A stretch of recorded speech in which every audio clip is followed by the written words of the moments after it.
শয়তান থাকবে না। কোরআন থাকবে যেখানে, শয়তান থাকবে না সেখানে। জোরে বলেন ঠিক না? হ্যাঁ, আমি দেখতেছি দীর্ঘদিন আপনারা একটা ত্রাসের রাজত্বের মধ্যে থেকে থেকে কণ্ঠটা কেমন যেন নারী নারী ভাব হয়ে গেছে। পুরুষ মানুষের কণ্ঠ দিয়েও কথা বের হচ্ছে না। এই জন্য অনুরোধ করছি, ভাই আসেন এখানে, এই জন্য অনুরোধ করছি পুরুষেরা পুরুষের মতো কথাই উত্তর দিবেন, তাহলে মাহফিলটা ভালো হবে। আউযু বিল্লাহি মিনাশ শাইতানির রাজীম।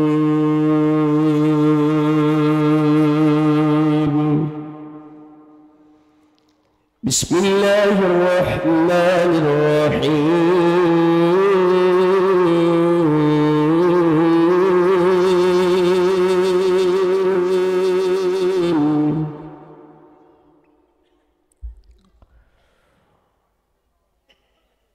الرحمن علم القرآن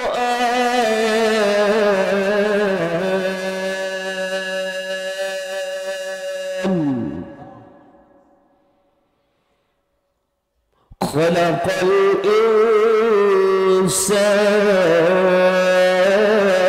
الإنسان علمه البيان.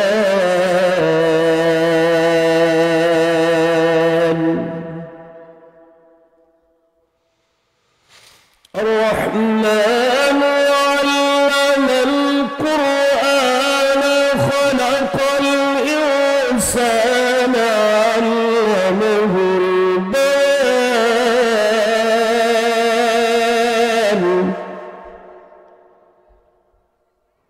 الشمس والقمر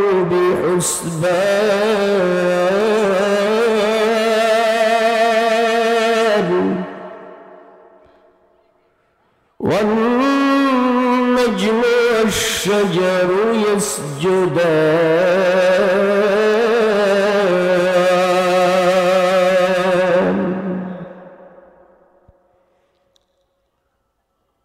صدقت يا ربنا.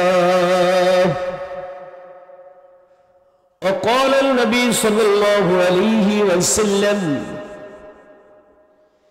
عن القيامة: إذا اتخذ الفاء ذبالا والأمانة مغنما والزكاة مغرما وتعلمان غير الدين وأكساء باءت الأزهار. وقال النبي صلى الله عليه وسلم: بعد الفتنة والضلالة الناس قرب القيامة.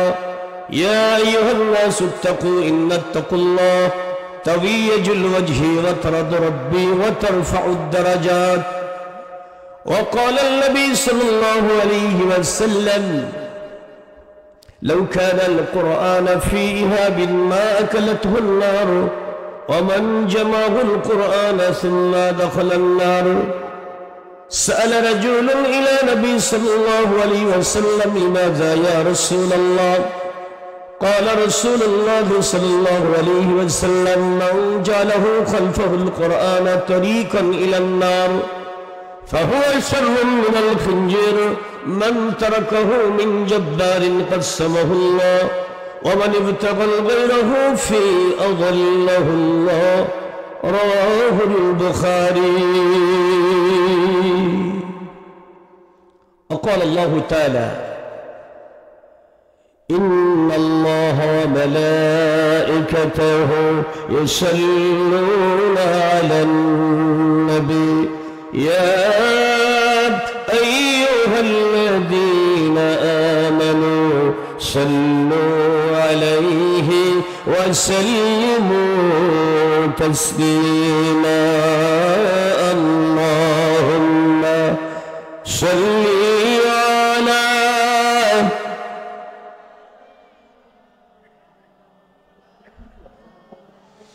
وعلى آل سيدنا. আমার সামনে হাজারো পুরুষ মানুষ বসে আছেন, মেহেরবানি করে কণ্ঠ নারীদের মতো পর্দা করবেন না। জবান খুলে দেন, পুরুষোচিত কণ্ঠে পড়ুন সকলে নবীর শানে আল্লাহুম্মা সাল্লি আলা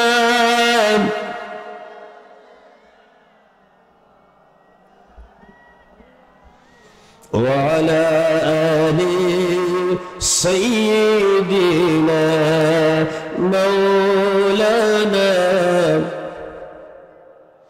নবীর নবী খুঁজলে পাবি কোরআন পড়ে, শাফায়াতের ভর পাখ পর দিলেন জরে। মুহাম্মদ মুস্তাফা আমিনার ঘরে। আল্লাহুম্মা সাল্লি আলা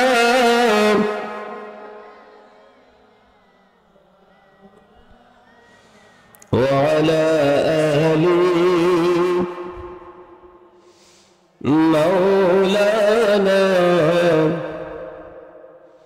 আল্লাহ তাআলা হাউজে কাউসার দিলেন জরে, ফেরেশতারা সালাম জানাই যার তরে। মুহাম্মদ ইলা মুহাম্মদ মুস্তাফা আমিনার ঘরে। লা ইলাহা জোরে লা ইলাহা ইল্লাল্লাহ বলো লা ইলাহা ইল্লাল্লাহ লা ইলাহা মুহাম্মাদুর রাসূলুল্লাহ সাল্লাল্লাহু আলাইহি ওয়াসাল্লাম। আল্লাহ পাকের দরবারে শুকরগুজার হচ্ছি যে মহান তাবারক ওয়া তাআলা তিলকপাড়া জামে মসজিদ সংলগ্ন মাঠে যুব সমাজের অত্র এলাকার যুব সমাজের আয়োজনে আল্লাহ রাব্বুল আলামিনের কোরআনের তাফসীর মাহফিলে প্যান্ডেলে পর্দার অন্তরালে হাজারো নর নারীকে কোরআন থেকে মধুপান করে সিরাতুল মুস্তাকিম বুঝে নেবার জন্য যে রব্বুল আলামিন আমাদের কবুল করেছেন, ওই শুকরিয়া আদায় করা দরকার। কারণ আল্লাহ হলেন সব সরকারের বড় সরকার। জোরে বলেন সব সরকারের বড় সরকার কে? জোরসে বলেন, আরো জোরে। জোর হলো না, আর একবার দুই হাত তুলে বলেন আল্লাহু আকবার। রব্বানা লাকাল হামদ হামদান কাসীরান মুবারাকান তয়্যিবান ফীহি। দুরূদ সালাম পড়ছি নবী পাকের প্রতি, যিনি জীবন্ত কোরআন, বিশ্ব নেতা, সাইয়্যিদুল মুরসালিন, রাহমাতাল লিল মুহাম্মাদুর রাসূলুল্লাহ।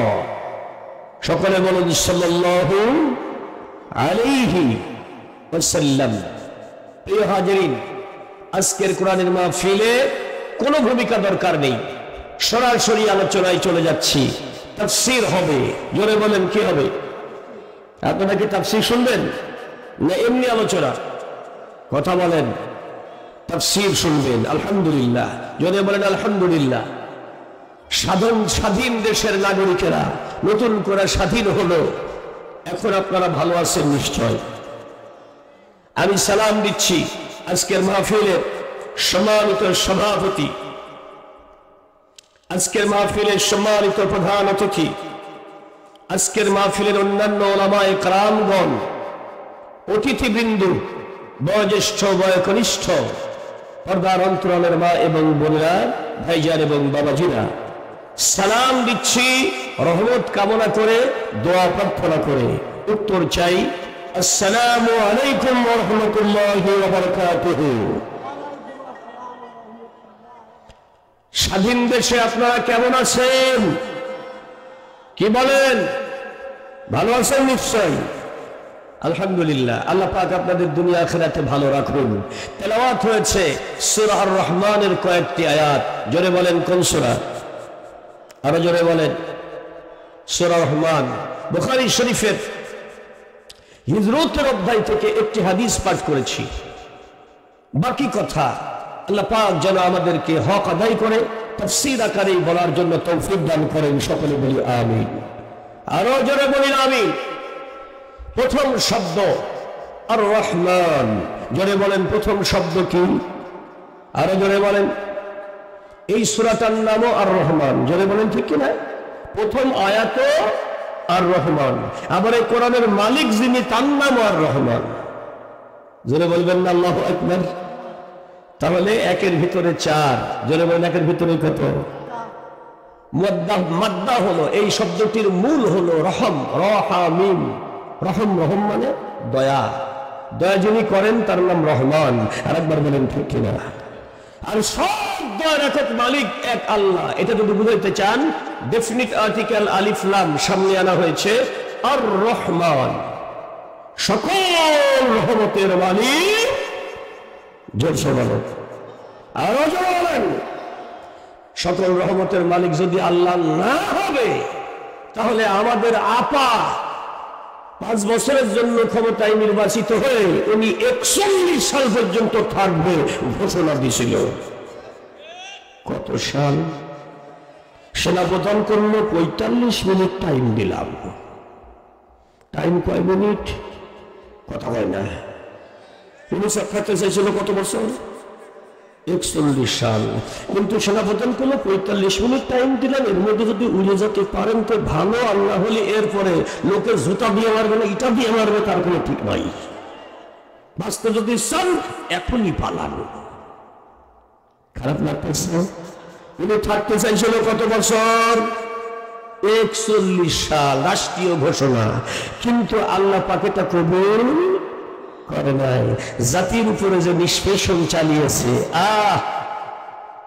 এজন্য আমার বলতে ইচ্ছা হচ্ছে এ বাংলায় যত অপকর্ম আর দুর্নীতি আর যা কিছু খারাপ, অর্ধেক করেছে মেয়ে আর অর্ধেক করেছে তার বাপ। জোরে বলেন ঠিক কিনা? চুরি কম বলে কিন্তু কোন শুরু হয়েছে? সিটারি, বাটপারি, প্রতারণা, জালিয়াতি, অন্যায়, অপকর্ম, দুর্নীতি, শয়তানি, বদমাইশি, মুসলামি, গুন্ডামি, সব রকমের হারামি খারাপি। ব্যাংকের সব টাকা, দেশের সব টাকা লুট করে নিয়ে চলে গেছে। আরেকবার বলেন ঠিক কিনা? আলেমরা যদি কথা মঞ্চে বলে দেয় তাহলে সর্বনাশ হয়ে যাবে, এজন্য আলেমদেরকেও কথা বলতে দেয়নি। আরেকবার বলেন ঠিক কিনা? কিন্তু কোরআনের পাখি আল্লামা দেলোয়ার হোসেন সাইদী সাহেবের দুইটা কথাই আল্লাহ কবুল করেছে। একটা কথা হলো, আল্লাহ তুমি আমাকে শহীদ মরণ দিয়েছে না? শহীদ হয়েছেন তিনি, জোরে বলেন আল্লাহু আকবার। এখানে আর একটা শহীদের কথা মনে পড়ে গেল। বাংলাদেশের এক অবিসংবাদী রাষ্ট্রনায়ক শহীদ প্রেসিডেন্ট জিয়াউর রহমান সাহেব, তার নামের আগে জনগণ বলে শহীদ, জোরে বলেন বলে না? কিন্তু দুঃখজনক বিষয় হলো জাতির আব্বা বানাইলাম যাকে, তাকে কেউ শহীদ বলে না। এমনকি আমি লীগের লোকেরাও বলে না যে শহীদ প্রেসিডেন্ট মুজিবুর রহমান, হয় নাকি? কারণ ওরাও জানে যে শহীদ হয়নি। কথা কই না, শহীদ হয়নি তাই লোকে কইনি। জোরে বলেন ঠিক কিনা? প্রেসিডেন্ট জিয়াকে কেন শহীদ বলা হয় এর পিছনে অবশ্যই কারণ আছে। জোরে বলেন আল্লাহু আকবার। আপনি আল্লাহর কাবায় আরাফাতের ময়দানে যদি যান তাহলে দেখতে পাবেন যত নিম গাছ আছে, যা লাগানো আছে সব প্রেসিডেন্ট জিয়াউর রহমানের লাগানো। আরেকবার বলেন সুবহানাল্লাহ। ওরা কয় জিয়া গাছ, আরেকবার বলবেন না সুবহানাল্লাহ। আমরা যতবার ছবিতে যাই দেখি আমাদেরকে বলে ইয়া রফিক তাল হেনা হাযা আশ-শাজারা আজ-জিআহ, এই গাছটা জিয়াউর রহমান লাগাইছে। জোরে কোন সুবহানাল্লাহ। ঢাকার সদরঘাট নদীবন্দর কেন্দ্রীয় মসজিদের খতিব আমি 22 বছর 8 মাস একই জায়গাতে সদরঘাট কেন্দ্রীয় মসজিদের সামনে আমাদের বেআইনি মন্ত্রী যখন ধরা পড়ল তখন সাথে সাথে মার আরম্ভ হলো বক্সিং প্র্যাকটিস। কি প্র্যাকটিস? বলছে বলেন, বক্সিং বোঝেন না? সবাই বলেন না কেন? কি প্র্যাকটিস? বলছে বলেন আরো জোরে। বক্সিং প্র্যাকটিস আরম্ভ হয়ে গেল। এই বেআইন মন্ত্রী কই যাস? নৌকার মধ্যে থেকে কলার ধরে নামাই নিয়ে আইছে আমার মসজিদের সামনে। যখন মার শুরু হয়েছে আমার মুয়াজ্জিন সাহেব বলছে, হুজুর তাড়াতাড়ি নামেন, খেলা শুরু হয়ে গেছে। বেটা কিসের খেলা রে? বলছে দেখেন আইনমন্ত্রীকে কিভাবে বেআইনি ভাবে পিটাইতেছে। এরকম গজারির লাঠি চেনেন? গজারি একটা গাছ সুন্দরবনে পাওয়া যায়। জাহাজের ভিতর থেকে গজারির লাঠি বাড়ি করে নিয়ে এসে পাত থেকে মাজা পর্যন্ত 50টা বাড়ি বেঁচে দিনে দিনে। সুবহানাল্লাহ বলেন। তখন আইনমন্ত্রী বলছে খালি আমার মারিস কে? নৌকার ভিতর দরবেশ বাবা বসে আছে। কোন বাবা? যাই দেখে দরবেশ সন্ন্যাসী কেউ নাই, ক্লিন শেপ টেপ করে একদম ফ্রেশ হয়ে বসে আছে। সিরা গেঞ্জি গায়ে, লুঙ্গি পরা, মাথায় গামছা বাঁধা, বইটা একটা হাতে নিয়ে মাঝি ভাই। ওদের মধ্যে একজন বলছে মাঝি ভাই সাজে তোর কোনো পালাবার রাস্তা নাই, যতই সাজো মাঝি ভাই নামিও। গামছা ধরেই নামাই নিয়ে আইছে। জোরে বলেন আল্লাহু আকবার। দরবেশ বাবাকে মোটামুটি প্র্যাকটিস চললো, লাঠি কিল ঘুষি আমার চোখেরই সামনে। আর একবার বলবেন আল্লাহু আকবার। প্রিয় হাজির, অন্যায় ভাবে দেশের আল্লাহর কোরআনের কত আলেমকে শাপলা চত্বরে হত্যা করা হলো। আল্লাহর কোরআনের কত কোরআনের আলেমকে হত্যা করা হলো, জেলখানায় পাঠানো হলো। আইনমন্ত্রী আইনের ফাঁক দিয়ে সবাই বাড়ায় গেল, হত্যাকারীদের বিচার হলো না। ধরে গেলেন ঠিক কিনা? কিন্তু আল্লাহ রাব্বুল আলামিনের বান্দা বান্দি যদিও চেয়েছিল 41 সাল পর্যন্ত ঘোষণা দিলাম, আমাদের দেশের সেনাপ্রধান বলল 45 মিনিট। বলে বলেন টাইম কয় মিনিট? এর মধ্যে যদি পালাইতে পারো আপা, নইলে বড় বিপদে পড়বা। তোমার বাপের দশা তোমার দশা তার থেকে করুণ হবে। এই জন্য তাড়াতাড়ি যদি বাঁচতে চাও দেশ ছেড়ে চলে যাও। আর একবার বলেন ঠিক কিনা? এই কথাটি কিন্তু আমার আপনার কথা না, এই কথাটি সাইদি সাহেবের কথা। জেনে বলেন কার কথা? আল্লামা সাইদি সাহেবের কথা। চট্টগ্রাম প্যারেড গ্রাউন্ড ময়দানে উনি বাংলাদেশের ভারতীয় দালাল এবং নাস্তিকদের উদ্দেশ্যে বলেছিলেন, আমাদেরকে মোল্লা বলে গালি দিও না, মৌলবাদী বলে গালি দিও না। আমাদেরকে যদি বলো মৌলবাদী, তাহলে আমরা মূলে আসি বা গোড়ায় আসি। তোমরা খালি আগায় বসে আছো, তোমরা আগাবাদী। গোড়া ধরে একটা ঝাঁকি দেবো, তার কাটার বেলা পার হয়ে মামার বাড়ি যায় পড়বা। আরো ধরে বলেন ঠিক কিনা? সত্যি তাই কিন্তু পড়েছে, আর দেশে আসতে পারবো না। সত্যি তার দোয়া কবুল হয়ে গেছে। ধরে বলেন ঠিক কিনা? এই জন্য আজকের কোরআনের মাহফিলে যত হাজারো মানুষ এখানে উপস্থিত রয়েছেন, সূরা আর রহমানের তাফসীর করতে গিয়া শুরুতে আমি বলতে চাই, এই পৃথিবীর সবচাইতে বড় রহমত হলো আল্লাহর কোরআন। আর একবার বলেন ঠিক কিনা? সবচাইতে বড় রহমতের নাম কি? আরো বলে বলেন। সেটার প্রমাণ হলো রাসূল পাক বলতেছেন, লাউ কানাল কোরআন ফি ইহাবিন মা আকালাতুহুন নার। পৃথিবীর মধ্যে যদি কোন আল্লাহর বান্দা যত বড় গুনাহগার হোক, সে যদি কোরআন মানে জীবনের জন্য, কোরআনের পথ যদি তার জীবনের পথ হয়, তাহলে ওই বান্দাকে আল্লাহর কোন জাহান্নামের শাস্তি স্পর্শ করবে না। আর একবার বলেন আল্লাহু আকবার। এজন্য এই জীবন আছে যতক্ষণ কোরআন ছাড়বে না, ততক্ষণ কোরআনের পথই হবে আমাদের জীবনের পথ। ব্যক্তি জীবন থেকে শুরু করে, রান্নাঘর থেকে শুরু করে, জাতীয় সংসদ পর্যন্ত সব জায়গায় আল্লাহর কোরআন লাগবে। চিৎকার দিয়ে বলেন ঠিক কিনা? কে কে কোরআনকে সব জায়গায় চান? দুই হাত তুলে আল্লাহকে দেখান।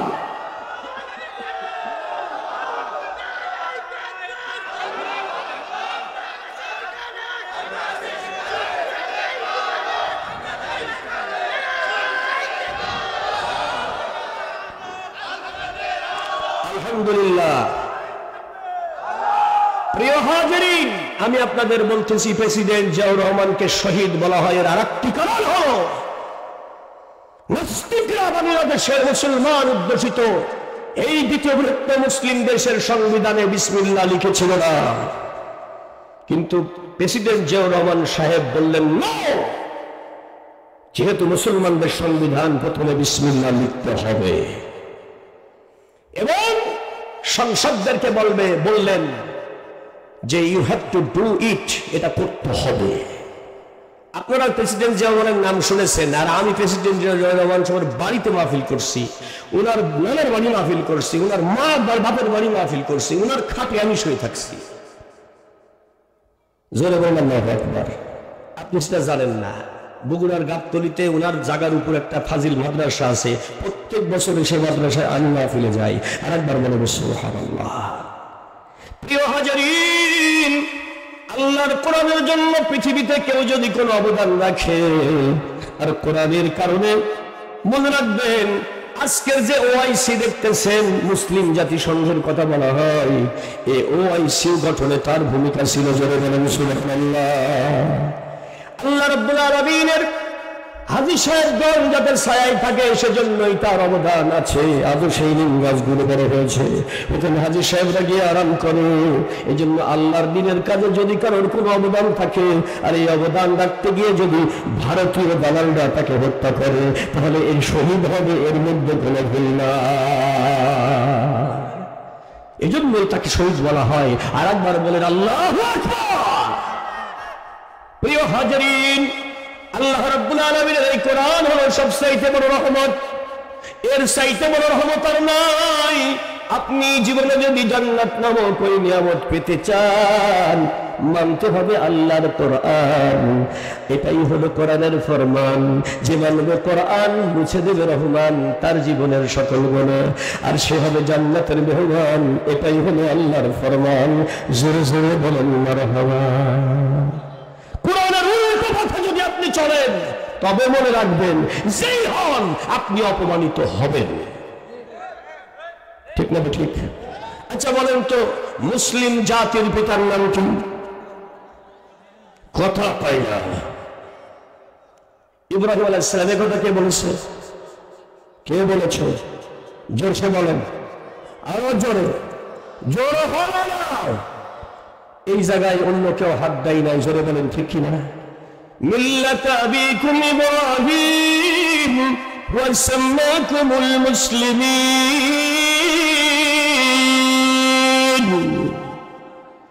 মুসলিম জাতির পিতা হলো ইব্রাহিম আলাইহিস সালাতু ওয়াস সালাম, এবং তিনি আমাদের নাম লিখেছে, মুসলিম জাতির নাম লিখেছে মুসলমান। আর একবার বলেন আমরা তো মুসলমান। জোরে বলেন ঠিক কিনা? কিন্তু জোর করে জাতির পিতা বানাতে গিয়া শেষ পর্যন্ত এমন অবস্থা হলো, বাংলাদেশের যতগুলো মোড় আছে, শহর আছে, যত মূর্তি বানাইছিল, সেগুলো এখন অপসারণ করতে আবার টাকা খরচ হইতেছে। কথা বলেন ঠিক কিনা? দেখুন, আমার দেশের বাড়ি কুষ্টিয়া। কুষ্টিয়া ইসলামিক ইউনিভার্সিটির পাশে আমার বাড়ি, দাদার বাড়ি। তো কুষ্টিয়া শহরে 5 রাস্তার মোড়ে জাতির আব্বার একটা ছবি, একটা মূর্তি তৈরি করছে, বিশাল বড় মূর্তি।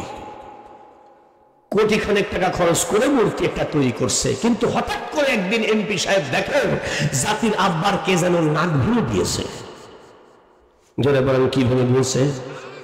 সঙ্গে সঙ্গে স্যার উপজেলার সমস্ত চেয়ারম্যান এবং এমপি সাহেবদেরকে ডেকে, এসপি ডিসি কে ডেকে বলল, জাতির আব্বার নাক ভেঙে দিয়েছে, এত বড় অপরাধ সহ্য করবো না। রাষ্ট্রদ্রোহী কেস হবে। কাদের নামে কেস হবে? টুপিয়ালা মোল্লাদের নামে কেস হবে। অথচ কে করেছে তা জানে না।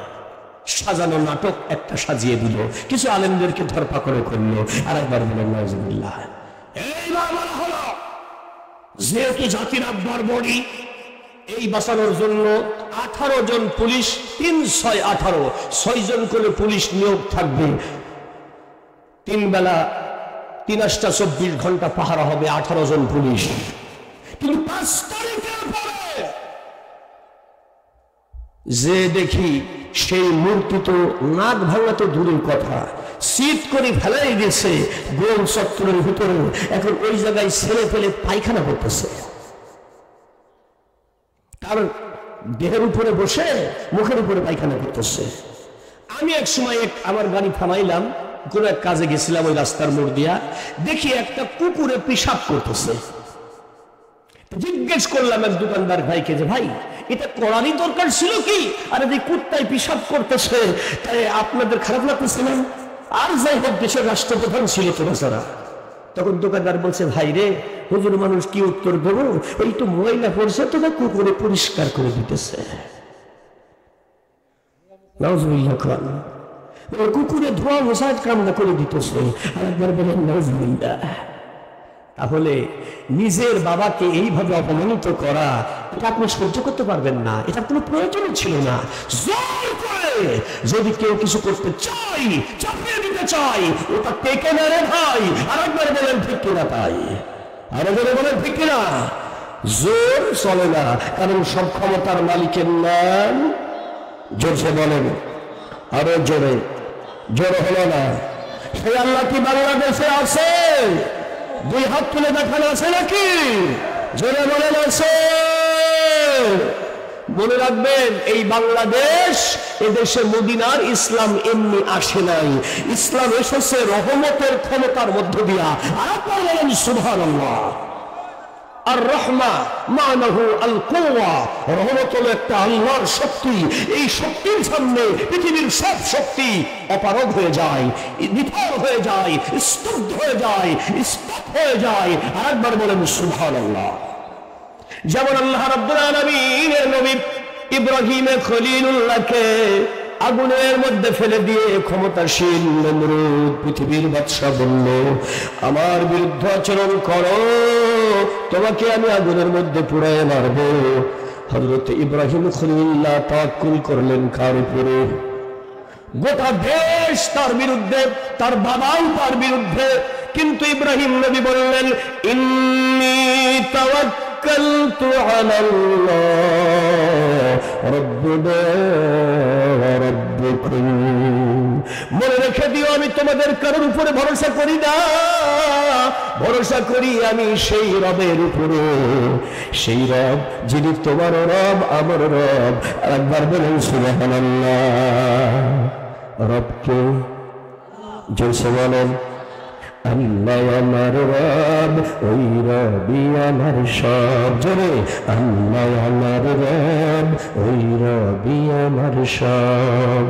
দমে দমে তুমি মনে তারি অনুভব, দমে দমে তুমি মনে তারি অনুভব। আল্লাহ আমার রব, এই রবি আমার। জোরে কল্লার হওয়া। খারাপ লাগছে? খুব খেয়াল করেন, আল্লাহ রাব্বুল আলামিনের বান্দাকে আগুনের মধ্যে ফেলানো হলো, কিন্তু আল্লাহ পাক সামান্য একটু রহমতের বাণী দিল, ইয়া নার কুনি বারদান ওয়া সালামান আলা ইব্রাহিম।